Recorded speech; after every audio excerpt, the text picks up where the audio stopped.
Hi, Dr. Vinay Prasad, and I'm back with a new video from MedPage Today. I'm going to talk about a new study that appeared in the Lancet, and it's entitled Assessment of Protection Against Reinfection with SARS-CoV-2 Among 4 Million PCR-Tested Individuals in Denmark in 2020, a population-level observational study. That's a mouthful, but what this study is really about is about reinfection rates. What do I mean by reinfection rates? If you were in Denmark in the year 2020 and you lived the whole year, so that's a prerequisite to this study, they looked to see what was the chance that you were potentially reinfected with SARS-CoV-2. So basically, they see all the test results between the end of February and early June in Denmark in 2020. They teased apart two groups of people, those with a positive test result and those with a negative test result. They threw away those inconclusives.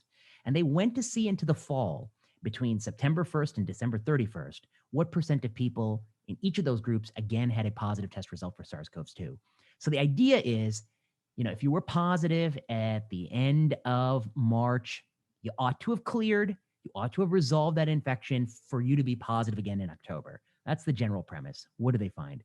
This is a super large study. They look at millions of people, 4 million individuals, 70% of the population, 10 million tests. But we can talk about some of the potential biases that still may exist. And what they generally find is that if you were infected with SARS-CoV-2 in the first wave in the spring, you were significantly less likely to be infected with SARS-CoV-2 again in the second wave. Specifically, among the 11,000 or so people who tested positive during the first wave, about 72 of them, or 0.6%, tested positive again during the second wave. And among the hundreds of thousands of people who tested negative during the first wave, 3.27% of them tested positive in the second wave. That's slightly lower than the average number of people who tested positive in the second wave, which is about 4%. So the authors calculate that this means that prior infection with SARS-CoV-2 confers about 80% protection against subsequent positivity of SARS-CoV-2 in the fall. That's how they calculate it. And to put that in context, this is arguably the kind of figure that one might compare against vaccination, which lowers symptomatic SARS-CoV-2 by 95%, a relative risk reduction of 95%. So the takeaway point of this is that being infected with SARS-CoV-2 in the spring certainly reduces your chance of being infected with SARS-CoV-2 in the fall. And also that it isn't 100%. And that's the other point that they want to make, which makes them stress the importance of vaccination in people who've previously been infected. What do I think about this study? In some respects, it's really a terrific study. It's a large national Scandinavian study, which typically does a terrific job in terms of documentation and reporting. In some ways, there's some potential biases that may creep in that are kind of difficult to detect. One is that, if you're the sort of person who may be more likely to get tested, you may be more likely to go in the spring wave and find out you have a negative test, and you may be more likely to, again, think you have SARS-CoV-2 in the fall and go and get a negative test. The rate of positivity in people who initially tested negative in the spring in the fall was about 1 percentage point lower than the raw number of positive test results in the fall.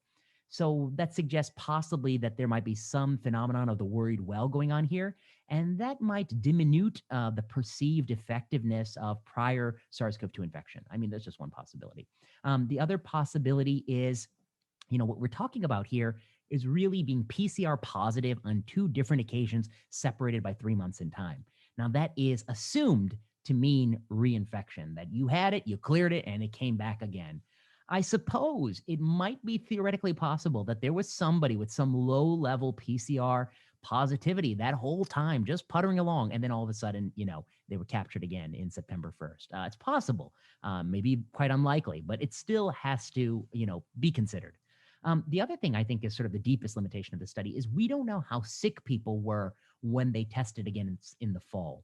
Obviously, SARS-CoV-2 isn't a problematic virus because we find it on PCR. It's not a problematic virus because it causes malaise and fevers and headaches and weakness. I mean, those things aren't terrific, but that's not why it is a global pandemic that we rightfully fear and rightfully have taken strong measures against. The reason we do all that is that there is a fraction of people who get very, very sick from SARS-CoV-2 and a fraction of people who die. And that is why SARS-CoV-2 is treated very differently. And what we don't know in this study is perhaps it is possible that the people who are being reinfected with milder versions of the illness, that they don't get as sick, they don't die. And that would be important because Just like when we talk about vaccines, although we talk about that 95% relative risk reduction, or we talk about the, whatever it is, 70, 80% relative risk reduction for the other vaccines, many commenters rightly point out that what you really ought to care about is hospitalizations and deaths, and these vaccines are exquisitely good at lowering that to as low as conceivably possible, not zero, but quite low. Similarly, prior SARS-CoV-2 infection might make you less likely to have those outcomes were you to be in the unfortunate case of being reinfected.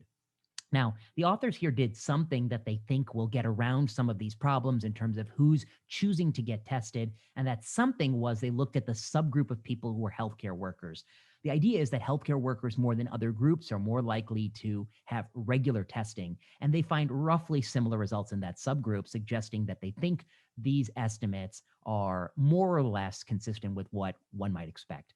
They also point to a number of other papers that are done that show kind of a sort of a range of estimates. They all sort of center around the estimate seen here, that there's some 80% protection in the short term against getting reinfected. But there's some estimates that are higher, and there's some that are slightly lower. What do I think the real importance of this study is? I mean, it's a large, well-done study, PCR positivity. What it's missing is often what's missing in large, well-done studies, which you don't have the granularity of what the disease was really like. And you don't know how sick people were when they presented. You don't know how sick people were when they came back again and had another positive test swab. There are other ways you could do this. I mean, probably the gold standard way would be to do it in an absolutely systematic way, to just sample 200,000 people in a population and do perhaps even weekly testing in a certain period of time, or antibody titers, and then follow them up again in the fall, documenting that symptoms have resolved, that they feel better in the people who are positive, and that again, they started to feel worse and something happened, and to show that the virus had cleared in the intermediary time. I mean, this is really sort of make it the gold standard. I suspect that based on the course of the pandemic, we may never see sort of that pinnacle level of research on these questions, but this is still informative. SARS-CoV-2 infection does provide, I would say, significant and sizable protection against subsequent PCR positivity. It's not perfect. And the authors are right to think that there may be an additional role for vaccination in those people. Perhaps it doesn't have to be 2 doses. Perhaps they can get away with 1 dose. That's an emerging dialogue that we're starting to have, and there's some research in that space. And at the same time, the open question is, if you were to have been infected with SARS-CoV-2 and you unfortunately were reinfected with SARS-CoV-2, are you as sick as somebody who's seeing SARS-CoV-2 for the first time?